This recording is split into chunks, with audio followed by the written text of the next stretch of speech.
Chapter 23. Escape. It had been about an hour since Naruto, Conan, and B broke through the barrier of the island. They had been traveling as fast as they could to reach the battlefield and try to lend a hand to everyone that was involved in the war. It was still a while away before they encountered anyone, and Naruto felt too pressured to slow down even a little. He had to make it in time. Any extra time that was wasted could mean more lives lost. While they were all dashing through the trees, Conan silently thought about everything that had transpired on that island. She thought about how much Naruto trained while stationed there. She also recollected the moment of rejection towards Naruto and could only sigh about it inwardly. There were a lot of things that she needed to tell Naruto, but right now, she would have to bite her tongue and wait until there was a better time, maybe after the war is over. Naruto idly thought inside of his mind about everything that he needed to do. It was a little overwhelming to think about, so much in such a short time, but he was managing. The jump through the trees at least made him slow down mentally enough to process some of it. Light flickered from his body as he jumped from limb to limb. The Kyuubi chakra illuminated the path ahead of them, so they could see their path. It also helped boost the speed that he was going, so much so that it even caused the others to trail behind him further than usual. Using my powers for something so trivial, eh? It was then that his thought processes stopped, and he appeared in his mindscape soar. He saw the monstrous Kyuubi stare at him with his protruding fangs that seeped through on each point. His eyes glowed a dark red that pierced even the darkest parts of the chamber. I've been inside of you for a long time, and yet you still are so naive. Naruto looked up to the beast and smirked. Hey, you're actually talking to me without trying to take my life. Are you bored or something? Because I can't talk right now. The fox snarled in annoyance. Do you honestly believe that you can win this war all by yourself? It would never work. Not unless you have more of my power. Naruto only snorted as he turned away from the Kyuubi. Ha! I'm not falling for that old trick. Heh, you've gotten smarter at least. Honestly, Naruto said as he began to walk away, I'm kinda busy, so I'll talk to you after the war is over.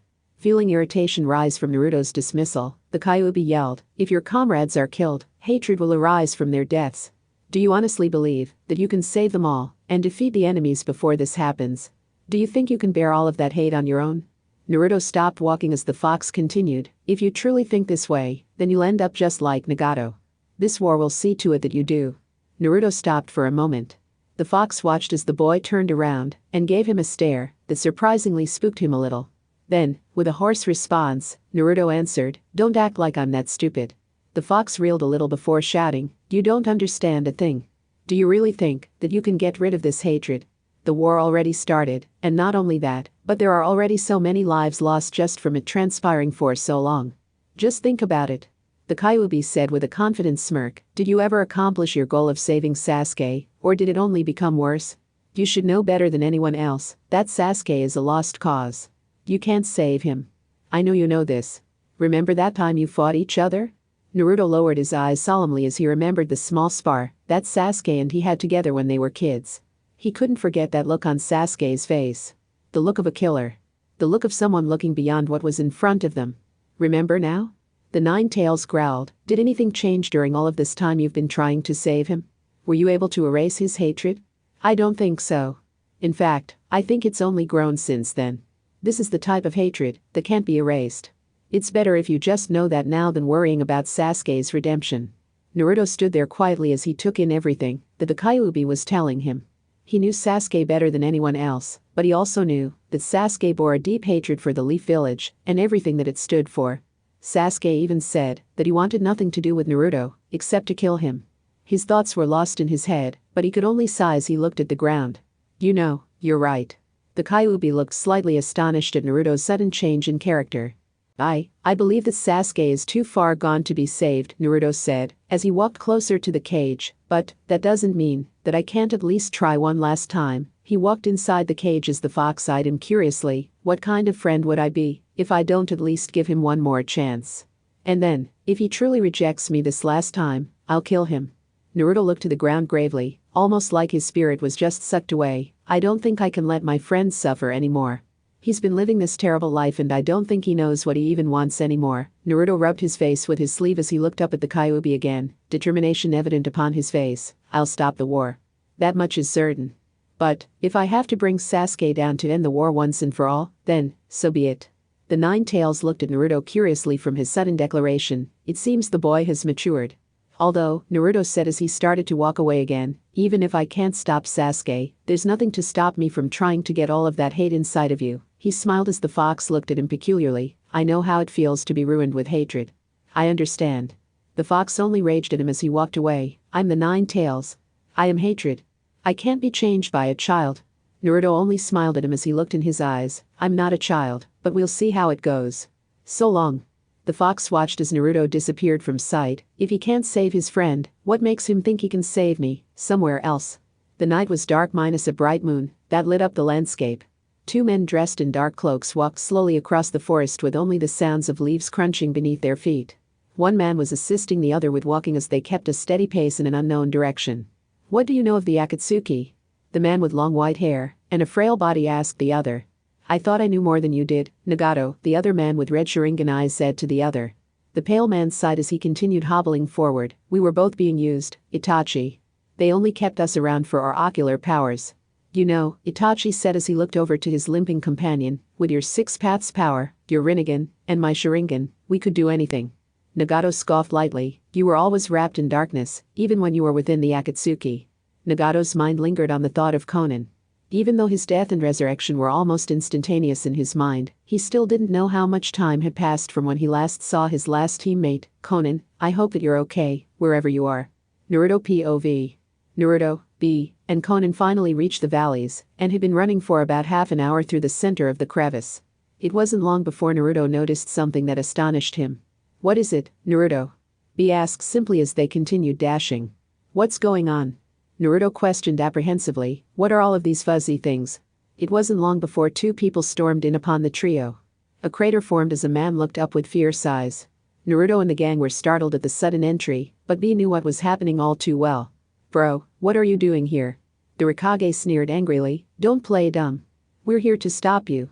Naruto looked over to Tsunade, who seemed to be alive, and well, since he last saw her, Granny, is what he's saying true? The Hokage looked over to the Hokage, and then back towards the trio. She closed her eyes and sighed, before opening them again. Yes, we have orders to stop you all from advancing forward. We cannot let you pass, yelled the Hokage as he took a more proper fighting stance. Tsunade looked over to Naruto, and caught a gasp as she witnessed his new form. You've mastered the control of the Nine Tails power. You've done well. She looked over and noticed Konan was behind him, but her eyes seemed a lot less cloudy, and more focused than the last time she saw her. So, Konan has made it this far. I'm impressed. Looks like I wasn't wrong about her. Bro, B shouted today, Naruto's gotta get through. Don't worry, I'll make sure that he do what he gotta do. Do you dare to oppose me? A yelled at B, we're doing this to keep you safe. If they get a hold of you, then the enemy will finish the jutsu, and the world will end as we know it. Finish Naruto, we've already heard it from Iruka. You fools. Do you even know what you're doing? Shouted the Hokage. Naruto looked down and thought about everyone that was fighting for him. They were all fighting to protect him, and he was doing nothing. He felt anger boil at his stomach for being so useless. I can't stand the fact that people are dying for me. I don't want to be the only person left alive. What use is having a world if there's only one person left?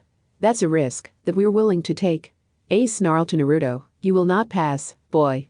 Later. I will not fail them. Naruto had successfully evaded past the Hokage with his Kyuubi chakra speed. Everyone stood aghast as the fight ended with Naruto's success. Konan couldn't even follow Naruto with her eyes. This was the first time she had ever seen anyone so fast outside of the yellow flash. Tsunade said out loud. If I fail, then I'm not a savior, Naruto said with his back turned away from A. So, I won't fail. I will be the savior that my dad made me to be. The Hokage stood silently, reflecting on everything that Naruto had said. Then, he let out a small chuckle filled with mirth. You're only the second person to have evaded my fastest punch. I guess we really do have a savior. Everyone smiled as A turned around and looked at Naruto in the eye. Go forth. Naruto smiled as well, but instead of happiness, it was more on confidence. Yes, sir. Naruto started to dash forward ahead as B and Konan looked upon what transpired there. B gave Konan a toothy grin and started to run forward, following Naruto several paces behind. Konan looked over to the Hokage and saw the look of uncertainty, but some small newfound confidence in the boy. She turned to Tsunade, who was walking forward to her, surprising her at the same time as she called Konan's name. I see you've been taking care of Naruto this entire time. Konan stared at the woman a little before she responded, yes, I've done everything in my power to make sure that he obtains his goals.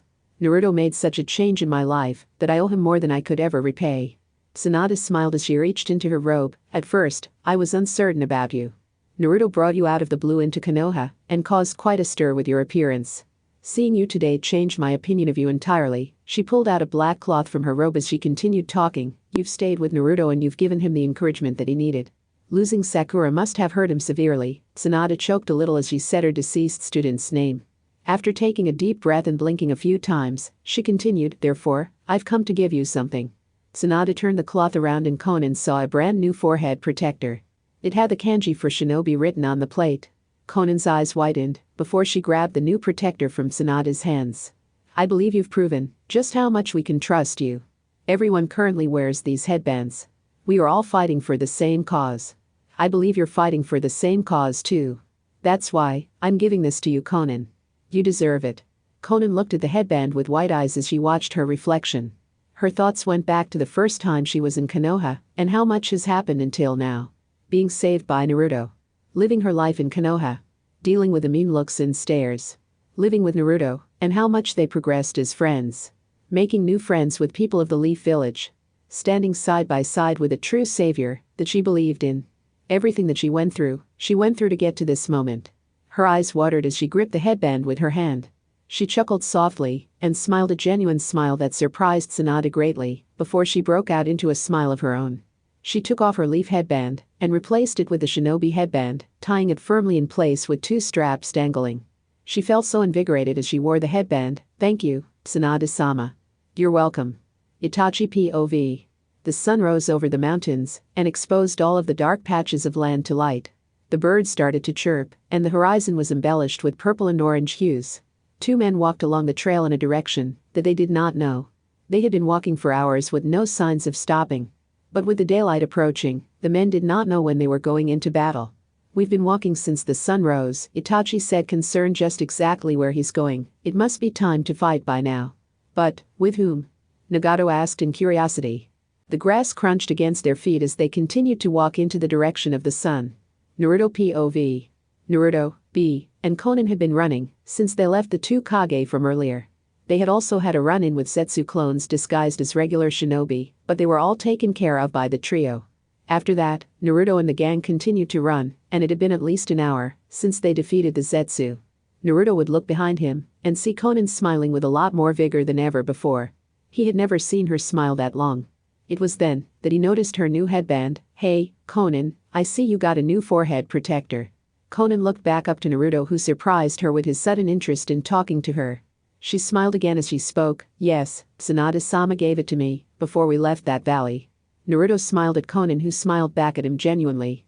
She was happy that he was talking to her like he used to before. Although, there was a pain in her heart from before. She felt terrible for doing what she did to Naruto. Even though rejecting someone isn't normally bad, she felt that she could have handled it better. Her thoughts kept up with her on the topic ever since she said those things to him. They never escaped her mind. She knew that she just had to say something about everything that had happened between them. She wanted to make sure that there was no more bad blood between them. Hey, Naruto-kun, Konan brought up. Naruto looked behind him at her since he heard her tone of voice. He didn't like it at all.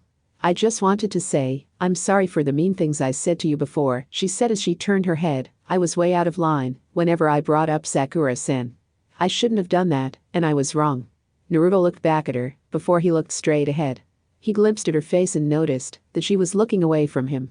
He chuckled a little. Hey, don't worry about it, Konan-chan. I understand. She looked up to him again with wide eyes. She didn't expect him to take it so casually. I mean, Naruto spoke up again, I know that I'm just too young, and it wouldn't work out between us. Honestly, I apologize for even trying. I was just being silly. As if relationships like that could really work out. You just find someone else that's better than me anyway. Konan looked up at the boy with shock, but frowned solemnly at his words. It's the other way around, Naruto. I'm just not ready for something like that. I have no trust with that kind of relationship. I don't want to be hurt or regret my decision, but, hey, like I said, Naruto said with a small smile, don't worry about it. I'm fine now. I can move on from it. So, don't be sad, okay? I'm happy. Naruto smiled as he looked forward again, but Konan could see the hurt in his expression, even if he wasn't showing it. Naruto-kun, while they ran through the woods, Naruto immediately noticed a sudden presence. His shock was noticed by the others as he stopped in front of two men who were talking side by side. One was walking in tow with the other. Uchiha Itachi and Nagato. Naruto shouted as he stopped in his tracks. Oh my god, Nagato. Naruto turned and saw Konan with a grief-stricken look upon her features. Bee looked confused at the entire situation. Do you know these guys? Yeah, both of them. Naruto shouted in alert. Nagato widened his eyes in surprise, but smiled widely as he saw his old enemy and partner side by side. He never expected to see them so soon, but he was happy to know that they were both still alive. I see my plan worked, he said with a confident smile. Naruto, Konan, it's good to see you again. End of chapter 23.